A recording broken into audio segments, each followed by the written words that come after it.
আজকে 7:30 নাগাদ যেমন আমাদের অন্যান্য দিন উদয়পুর রেলওয়ে স্টেশনে জিআরপি ইউনিটের পুলিশের পেট্রোলিং থাকে, ওদের অ্যালার্টনেস থাকে। অ্যাকর্ডিংলি আজকে আমরা দেখতে পাই যে উদয়পুর রেলওয়ে স্টেশনে প্রায় 7:30টার দিকে কাঞ্চনজঙ্ঘা এক্সপ্রেস, যেটা কিনা সাবরুম থেকে শিয়ালদার দিকে যায়, সেটা যখন এখানে আসে তখন কেউ একজন রেলগাড়ি থেকে চেন টেনে গাড়িটাকে আটকে এখান থেকে তারা একটা ট্রলি নিয়ে দুজন লোক উঠে আসার চেষ্টা করে।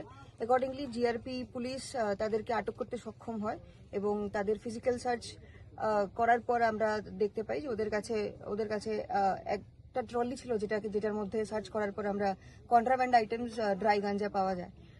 এবং এই টোটাল অভিযানটার মধ্যে শুরু থেকে শেষ পর্যন্ত জিআরপি পুলিশ, আরকেপুর থানা পুলিশ এবং বিএসএফ আমাদের যৌথ অভিযান ছিল।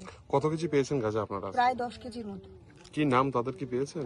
কোথায় বাড়ি তাদের, বা কোন ডিস্ট্রিক্টে রয়েছে তাদের বাড়ি? এখন পর্যন্ত নাম আন্ডার ইনভেস্টিগেশন আমরা রাখছি এবং বাকি ওরা কোত্থেকে জিনিসটাকে প্রকিউর করেছে বা ওদের কোথায় ডেস্টিনেশন ছিল এটাকে পৌঁছানোর প্রত্যেকটা জিনিসই আমরা ওদেরকে কোর্টে প্রেরণ করব এবং পুলিশ রিমান্ড চাইবো, যেটার মধ্যে আমরা ফার্দার ডিটেলস বের করার চেষ্টা করব।